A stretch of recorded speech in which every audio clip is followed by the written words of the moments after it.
Hello chess friends, and welcome to Jozarov Chess channel, and welcome back to the TCEC Season 22 Premier Division. So after many rounds, really wild things happened in this elite computer chess championship, because first of all, the Dragon Engine had a comfortable lead in front of Stockfish, but then suddenly Stockfish destroyed the Dragon Engine with a brilliant performance, and then in the reverse game, the Dragon Engine had of course the opportunity to take the lead back, but the Stockfish engine defended this position with the black pieces, because if you don't know, these competitions are prearranged like this. One engine has to play of course 2 games then against another engine in the game that is prearranged with the white pieces, but of course also the reversed version, you have to also play then the game with the black pieces. So as I said, Stockfish won the game against Dragon and then defended the position in the same position with the black pieces. So it was really wild, but then suddenly the Stockfish engine played simply too many draws.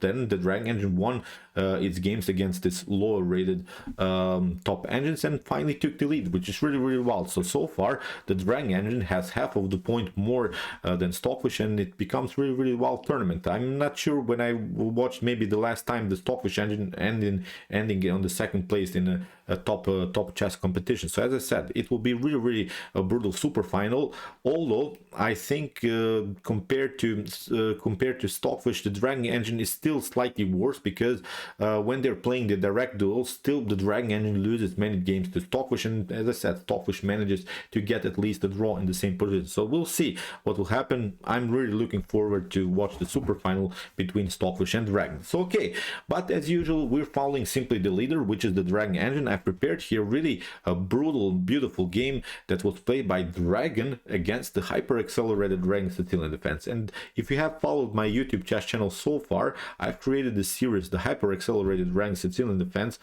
played from Black's perspective. So it's an opening that I play many times against e4. Here's the link of the whole playlist. You can check it out if you want to have maybe a good preparation against e4. You can check it out. There are 30 videos in particular position, in particular sidelines, so you can have really the whole preparation of this opening. So as I said, maybe it's working for you, maybe it's not working for you. In my opinion, it's really strong opening. I wanted to also tell you about this differences between the Dragon Sicilian, accelerated Dragon Sicilian, and also again the hyper accelerated Dragon Sicilian, because the difference is really huge, and that's why I really wanted to show you also why I love to play the hyper accelerated Dragon Sicilian, or why don't I play the accelerated or the Dragon Sicilian itself, because the difference is huge. Here for instance, let me show you, e4 c5 is the Sicilian, and now after move knight to f3, you could go of course first of all with the move d6, and that's the move that you try to avoid when you play the hyper accelerated Dragon Sicilian defense, because now the main line of the Dragon would be something like d4, c takes d4, knight to d4, and then knight to f6, knight to c3, and now after move g6 we would reach the Dragon Sicilian position. Afterwards of course you have to play something like bishop to g7, but notice that we have already played the move d6. The accelerated Dragon Sicilian is a little bit different, because here after move knight to f3, you don't play the move d6, you play the fianchetto in an accelerated way. So that's why it's called the accelerated Dragon Sicilian, because you're playing the fianchetto much more accelerated without playing the move d6. And now after move knight to f3, knight to c6, you see d4, c takes d4, knight to d4, then you play g6 and bishop to g7. So you're playing the fianchetto in a much accelerated way without playing the move d6. What I never liked about the accelerated Dragon Sicilian is this Rosolimo Nezhmedinov attack that caused me many problems, and I lost many games in this opening. So that's why I tried then the hyper accelerated Dragon Sicilian, which is now the most aggressive and the fastest way to accelerate your bishop, the hyper accelerated way. Now g6 followed with bishop to g7, and now comes one of the openings that I also don't like to play even now when I play the hyper accelerated Dragon Sicilian, is now the move c3. c3 is of course creating immediately this d4 idea, and then afterwards, after c takes d4, white is always this dominant central position. Now my recommendation is still to play the move bishop to g6, g7, like also the pre-arranged line was in this game that I wanted to show. It was Dragon versus this top engine Scorpion. Now after move bishop to g7, d4 was played, and now after move c takes d4, c takes d4. Now what I really didn't like was the pre-arranged line. Sorry, let's go back. Sorry. Now the pre-arranged line was the move d6, and that's exactly how you should not play the hyper accelerated rank Sicilian, because in the beginning, if you memorized, of course, is the move d5 that we're trying to play without playing the move d6. That's the beauty of the accelerated or hyper accelerated rank Sicilian defense, that we're not playing the move d6. And now you could maybe play d5, and if white gets his center, you could play something like bishop to g4, or you could develop yourself even with this idea, knight to h6 followed with kingside castling, bishop to g4, and then you could continue the pressure around the square d4, then maybe knight to f5, you continue simply the pressure around this backward pawn on d4. So this could be some kind of a goal, but here the prearranged line was the move d6, and you see now the weaknesses of the accelerated or maybe the dragon, the Sicilian itself, because from this point on it's actually a one-way ticket. From this point on, the dragon engine will destroy now the dragon Sicilian played by Scorpion. So here after move d6, now the dragon engine played normal, prophylactic, beautiful, slow move h3, which is not allowing further tension around the square d4. Sometimes if you play knight to c3, maybe without the move h3, you could get pinned with bishop to g4, then the d4 is a little bit weak, knight to c6 could be some kind of a progress. So still white would be probably much better, but sometimes you just don't want to allow your opponent any attacking possibility. So that's why h3, in my opinion, perfectly fine. So knight to f6, bishop to d3, developing the light square bishop, but also protecting the pawn on e4. Kingside castling, knight to c3, a6, kingside castling, and now b5. The idea is clear, although it's not such a dangerous idea, because of course you could try maybe something like bishop to b7, and then you want to play something like b4, deflect the knight maybe from the defense of the e4 pawn, and then you could have really beautiful attack. And that's the beauty about this game played by Dragon. Dragon doesn't care for your attacking opportunities, because I'm the one that I'm attacking here. Now the dragon engine played immediately e5. You could take, or you can play knight to d7 like Scorpion did. The position doesn't change, or the tactical motif is not changing, because now what you should do, even if you play d takes e5 followed with d takes e5, knight to d7, the tactical motif is actually the same.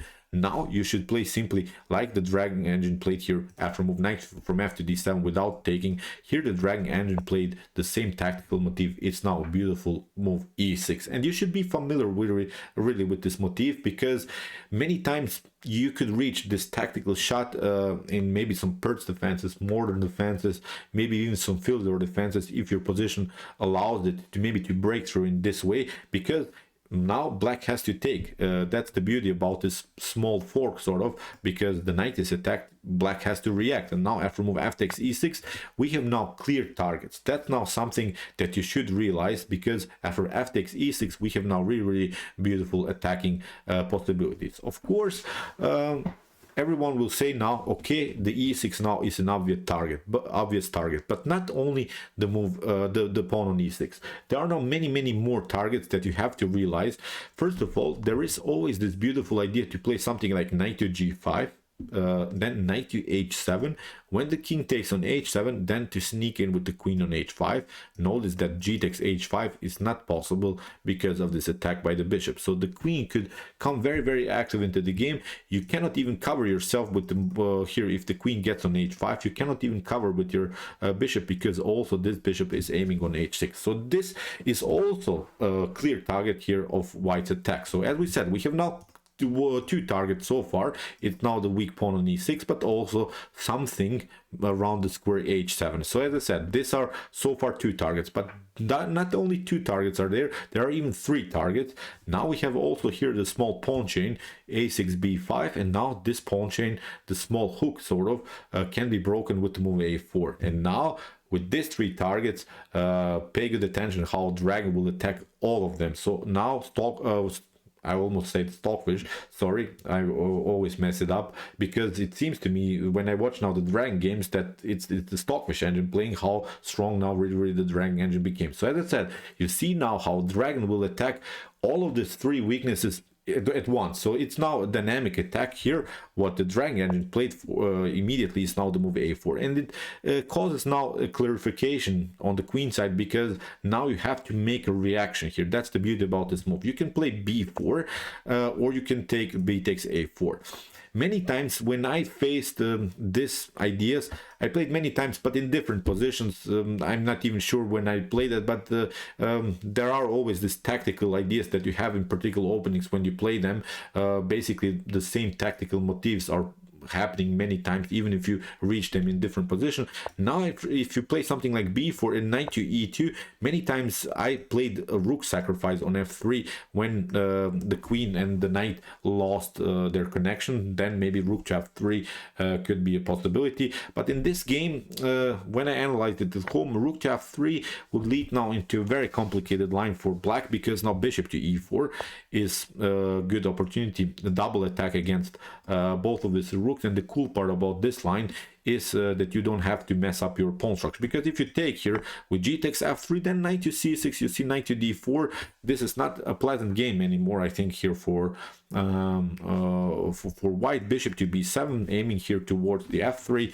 As I said, I would not love to play anymore the game here for white. So as I said, but here in this scenario, bishop to e4, then probably rook to f2 has to be played. Rook takes f2 now with d5. Maybe black can even defend its position, I'm not sure. At least also my Stockfish engine at home suggests these types of lines.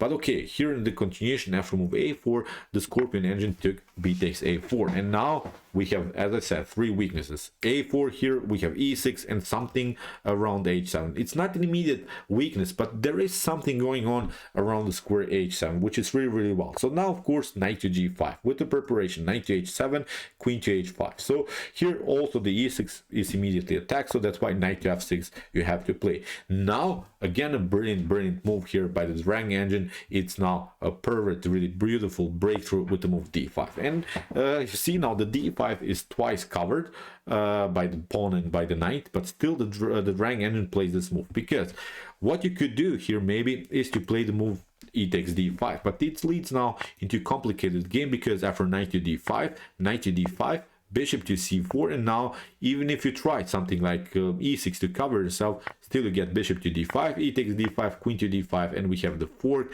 You lose the rook, and this is a much better position now for white. You could also try knight to d5, but now we're targeting simply the other weakness. Now there is this weakness on h7. You could try knight to d5, e takes d5, and as we said, this is the beautiful tactical shot that is present through the whole game. Really, it would be a beautiful attack. And notice now, in a couple more moves, this tactical shot will be not possible because of the lack of the connected bishop and the rook. I'll explain, of course, what's all about, but so far notice that many pieces are here on the back rank, which can be really dangerous here for black, because if you take now king to h7, then you get queen to h5, you have to cover, you have to go to g8, but now with bishop to g6, the game is basically over.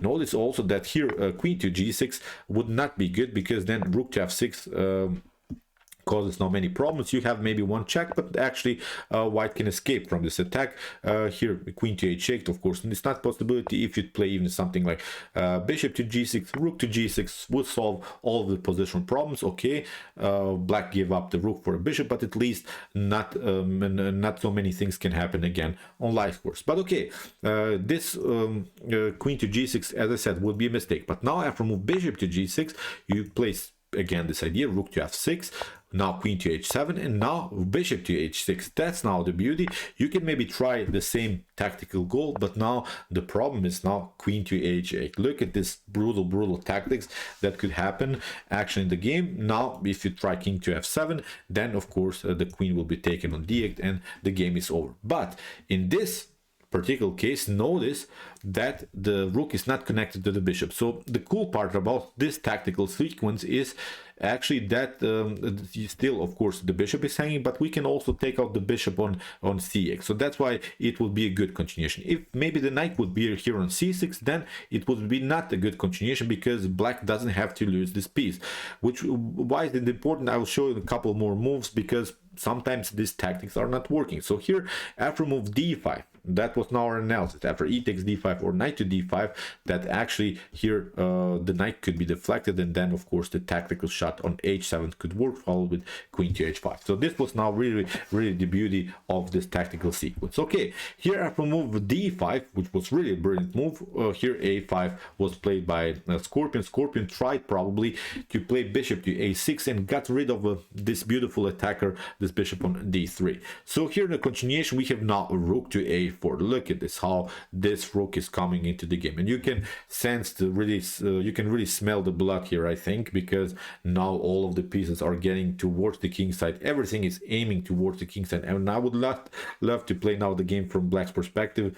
I'm not sure how to even defend this position anymore. So here knight to a6 was played by Scorpion. We have rook to h4, and now knight to c5, and now knight to h7. You see now, because after knight to h7, again bishop to g6, now you see this idea to play rook to h7 here, it's not working anymore. So this tactical shot is not working because, as I said, now the rook is connected to the bishop, and it's a huge difference. Many of us, I think, would play this move, and it's a beautiful, attractive move, and it seems so that this position cannot be defended anymore. But actually, after king to h7, white loses too much material in this particular scenario, because after king to h7, queen to h5, okay, again bishop to g6, we have seen that queen to g6 is not working. But now with rook to f8, queen to h7, okay, again bishop to h6 takes. But now here if you try, of course, here this idea, queen to h8, you play king to f7, okay, we take. But now actually with bishop to b7, you see the queen gets attacked. You have to play something like queen to b6. There is not even a better move. And now in the continuation we can of course take bishop takes c3, b takes c3. We can even take now here even the bishop. We can also then afterwards take the pawn. So it's simply too much lost material here for white. We have now two minor pieces and a rook against the queen, so this is now a much better position here for black. So as I said, this after move bishop to g6, this rook to h7 is not working anymore. It's tempting, but it's simply now not working anymore for white. So after move knight to h7, bishop to g6 was played, knight to f6, we have g4, trying now to deflect against the knight from this h7. That's now the clear target. We have a rook to b8, and now g5. We have a rook to b4, and now a beautiful move f4. This is really important because we don't want to trade pieces. When you're on the attacking side, you don't want to trade anything. So that's why f4 locks the fourth rank, and here the Dragon Engine is saying no trades of pieces. You're getting destroyed on the king side. So here queen to b6. Also, of course, there are some maybe discoveries. So that's why first king to h1, securing the king, not risking anything here. So we have here e takes d5.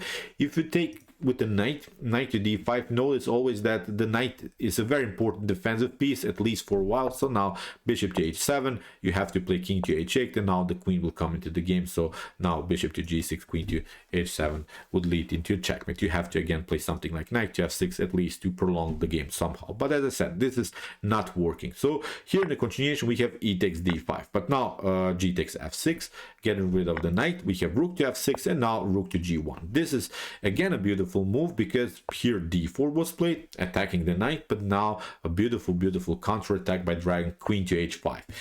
If you take now d takes c3, this is the beauty of this attack. Then you get even the queen sacrifice, queen to h7, where you have to play king to f8. But now with queen to g7, it would be, I think, an immortal queen sacrifice, queen to g7. Now bishop to e8 is simply checkmate. You can cover yourself maybe with the bishop, you can also cover yourself with the rook, but the outcome is the same. Rook to g6, rook takes g6, king to f8, and now queen to rook to h8 is a beautiful checkmate. Look how these pieces are dancing towards black's king. Really immortal performance here by the Dragon Engine. So after move queen to h5, as we said, there are now many tactical shots. D takes c3 is simply not working. So you have to try to escape here with the king, but now knight to d5 comes with this beautiful fork against all of these pieces. We have here queen to c6, king to h2. Again, we're getting out of this discoveries by the queen. Here in the continuation, king to h2, we have rook to c4, and now bishop to d2. We have knight to e6. Here bishop to e4 was played, also creating some discovered attack possibilities here against the queen on c6. We have queen to e8. Here desperately the Scorpion Engine is trying to trade trades of pieces, but now with queen to h7, the idea is clear. We want to get rid of the defender of the g7, which is now the knight, and we want to play f5 because we want simply to deliver checkmate here on g7. So we have rook to c5. Now comes this idea f5. If you play, of course, rook to d5, then f takes e6, and there's nothing that can be done. You cannot even include the queen or the rook into defense because we'll simply take with the rook, and then also the g7 is lost. So as I said, this is not working, so after move f5, queen to f7 prolongs the game for a little bit, but here after move knight to f6, we have queen to f6, we have f takes e6, bishop to e6, and now after rook to g7, queen to g7, and now bishop to h6, the game was over. So here the game was played for a couple more moves, but king to e8, queen to g7. Here a check was played, bishop to c2, so this was really a desperate try just to prolong the game. We have bishop to f4, bishop to g8 now here with queen to d7. It was a beautiful, beautiful checkmate. So as I said, really brutal attack. Let's go back to this opening theory. Please, if you play the hyper accelerated dragon Sicilian defense, don't play the move d6 because you could play it maybe in some occasions, but it's really unnecessary here. d5 would be the normal move. So as I said, if you want to study this opening, maybe you have something else that you try, but I really like to play it. I had really good success, and many of these players don't know about this theory, because the only way maybe for white to make some kind of a progress is this idea d4, c takes d4, queen to d4. That's probably unpleasant, but still with knight to f6, knight to c6, you have also good opportunities. So as I said, it's in my opinion really an opening worth the study. If you have problems, check out my series plays from the beginning, and I think you can have fun, and also you can solve your problems against e4. So okay, I hope that you enjoyed the game. I really enjoyed it a lot, especially because the dragon played really in sort of a stockfish way this game, with really immortal attacks, dancing all over the board, attacking one side, other side, attacking the center, combining all of the weaknesses. Really immortal gameplay by the dragon engine. Okay, if you want to see more attacking brilliances like this, check out my check out my commentary chess games played by computer series with some more games played by stockfish, alpha 0, lila 0, and here's also the link of our hyper accelerated dragon Sicilian defense series. And if you like the content, don't forget to subscribe to my channel. See you soon with some more videos, and chess is the best, of course.